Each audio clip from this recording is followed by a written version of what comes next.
Alright, welcome back to another video. Today I'm going to be trying to give some tips and tricks that I've learned over the years of playing this game, and I'm going to try to pass them on to you guys. So today I'm going to be trying to explain how to ledge cancel, how to use training room effectively. I'm going to be trying to teach you guys spacing, general movement, and how to find the right character for you to be successful with. And this can be for any rank, like silver, gold, platinum, maybe even diamonds. If you need these as a diamond, no shame. So just stick around if you think you need these skills, and let's just get right into it. Alright, so the first thing I want to show you guys is ledge canceling. So if you don't know how to ledge cancel, it's basically just doing this. I messed it up the first time, but you get it. It's basically just dashing on the platform. But apparently I can't do it 100%. There we go. It's pretty simple for most people, and it's really easy to learn. So basically how to do it, you just wait till your feet are above the platform, just like right there, and then you just dash. Unless I messed it up. You just dash. It's fairly simple and really easy to learn. You can really get a hang of it if you just practice it. And if you kind of suck at just doing, if you're like me and you just suck at doing this, then another way you can do it is you can just spam your dodge and then just spam the dash button. So, like this. You just spam the button and it already puts you on the platform. This takes no skill, and I'm sure anyone can do it.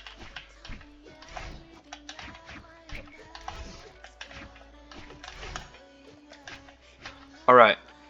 So this is really good for your movement. So if you do this, you can do things like this.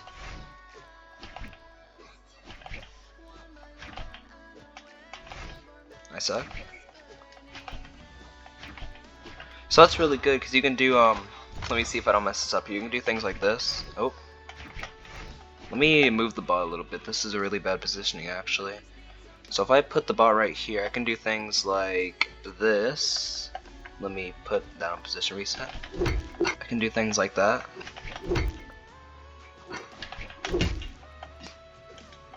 So if your opponent's under you like that, this is a really good option. Just jumping, ledge canceling, and just backing up, and just hitting them.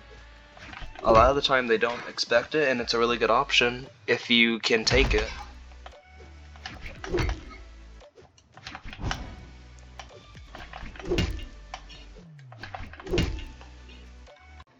Alright, so another thing I want to show you is how to use training room effectively.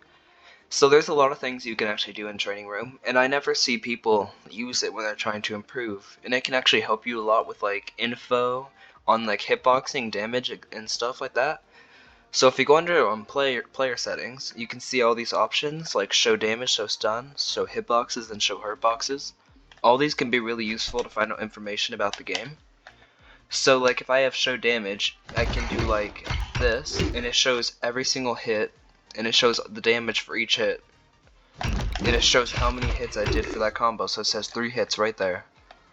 And you can see it shows the amount of damage for every single hit that I hit. So like if I hit every single part of this neutral light, and then I just hit like one part of it, you can see the exact damage that it did. And this is really useful if you're trying to figure out your weapons and how much damage each attack does, so you can do the most optimal punish. And there's also showing stun. So when you show stun, it shows the amount of dodge frames in a combo. So if I do this, you can see nothing shows up. That means it's a true combo. But if I do this, I messed it up because I'm an idiot. You can see that that had a dodge window of 6. That means it has 6 dodge frames. But I'm pretty sure it can go down to 3. I just suck at inputting. There we go. 3 dodge frames. So that 3 piece has a total of 3 dodge frames to hit it. And if I do things like this, you see that's a true combo because nothing showed up. And if I change the spear real quick and I do this, you'll see this has 2 dodge frames. And apparently I did not hit that true. So you can just practice with this and see which options for your weapons has the least amount of dodge frames, and you can figure out what to do in a situation that they most likely won't be able to dodge. Alright, so now if we switch to showing hitboxes, now if you just do an attack, you can see it shows the hitbox for the attack. And if you enable frame step, it will show you the right keybind for it in the top left. For me, it's pushing down the right joystick. But if I just show frame step and then I back it up, I can see the exact hitboxing for my Nash hammer neutral sig, and I can see exactly where the attack will hit. So if I switch to this, I can see when the hitbox comes out, which is right, it's not right here, it's right here, and I can see exactly when it ends, which is right there, and I did not know that. So it starts right here and ends right here. And this is really good information if you're trying to learn what attacks to do and when they will hit and when you'll probably miss them. So I know I'll probably miss this, but I know because of hitboxing I'll definitely hit this.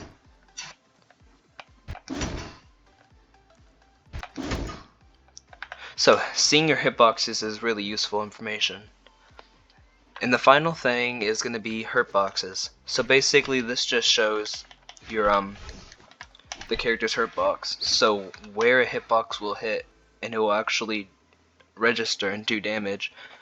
So if I turn on both of these and I do this and I look at my hitbox, I can see my hitbox is not touching the hurt box, so it's not going to do any damage.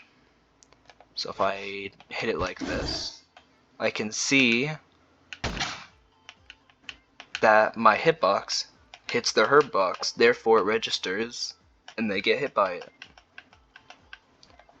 So let me switch to this. So I can see this did not hit them at all. I can see right there it barely touches the hurt box, barely, like right there, and so it registers as a hit. And there's a lot of other things you can do in training mode too. You can practice trying to catch bombs. I don't really use that often, but if you want to try that, go ahead. You can try trying to read dodges. Like, I'm not the best at reading dodges at all, so this might be embarrassing. But if I hit them, they'll dodge a random way, and I can just read it. Let me try this. Oh.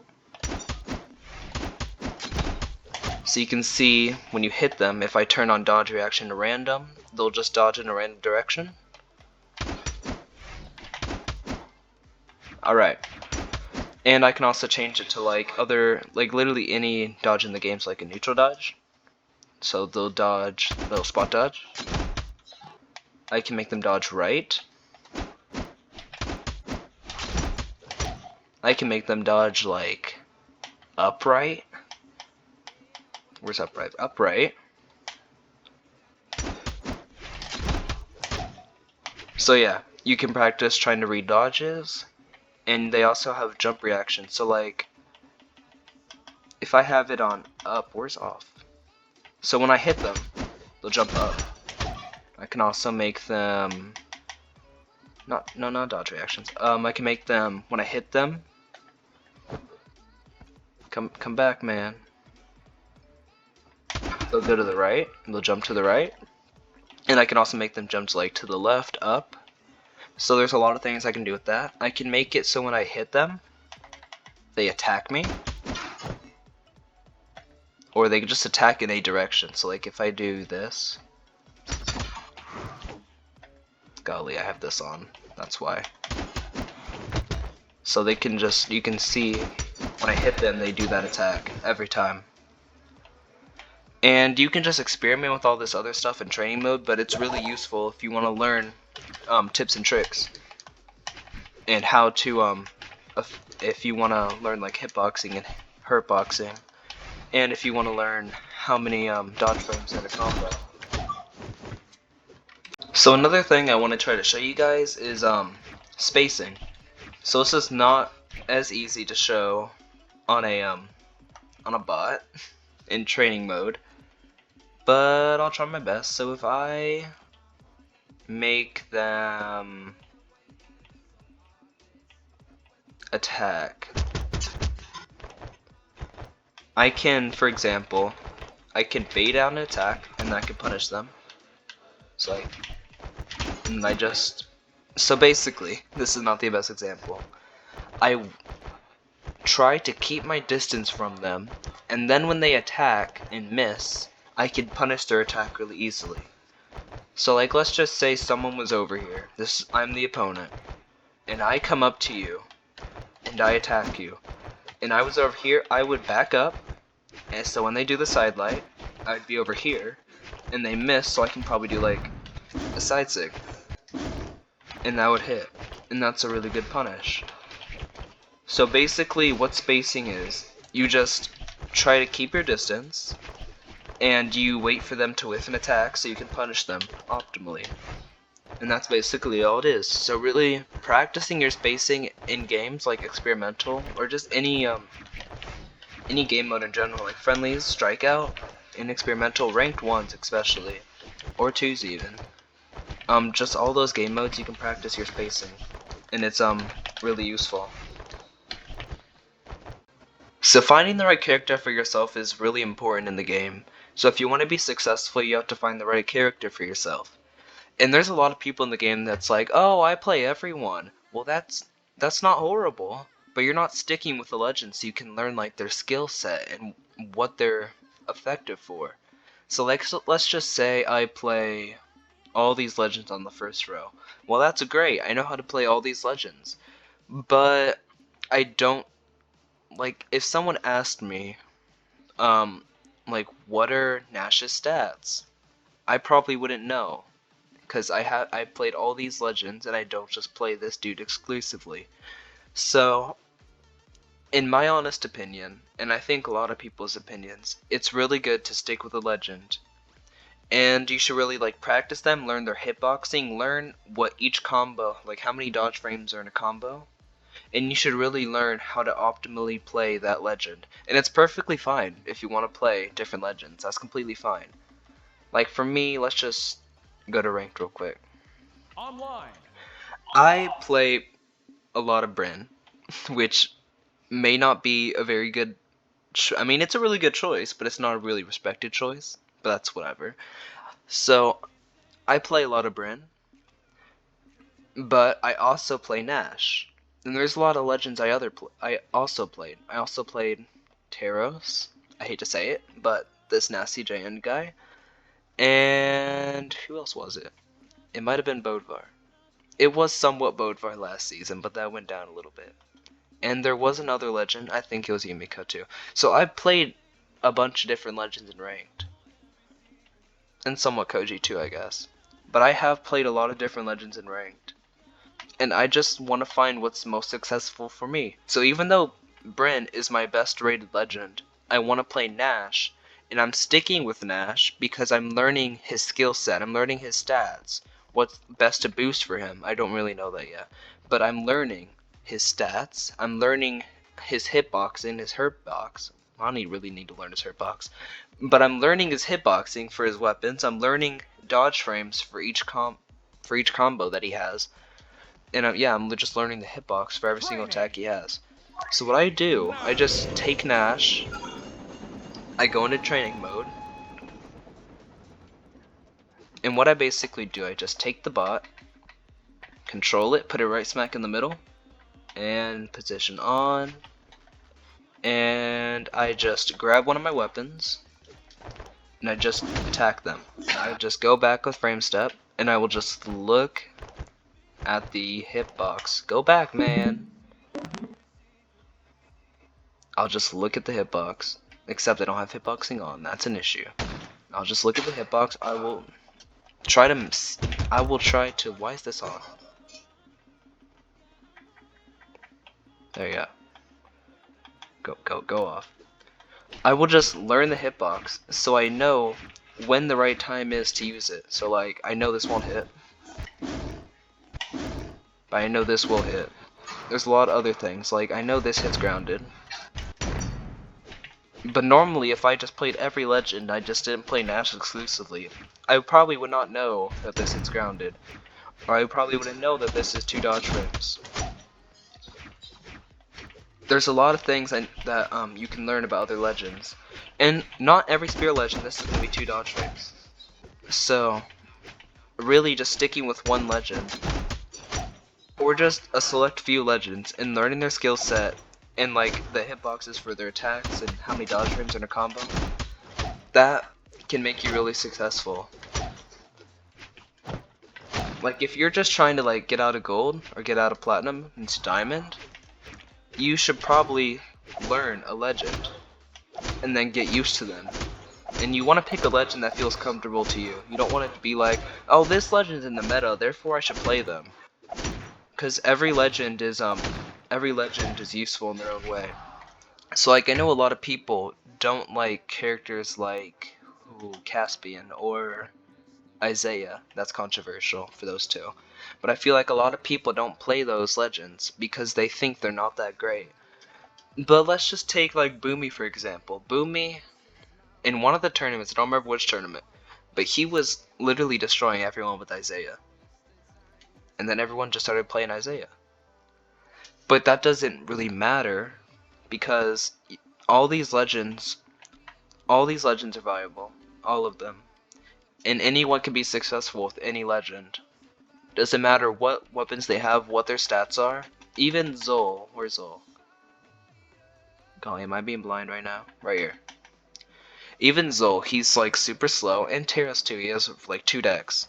I mean, I normally play like this, so my Terrace normally has 2 decks. And I was still really successful with him. I hit almost 2600 with Terrace. And Terrace is like insanely, has like no decks. So you can be successful with any legend that you want if you just practice them.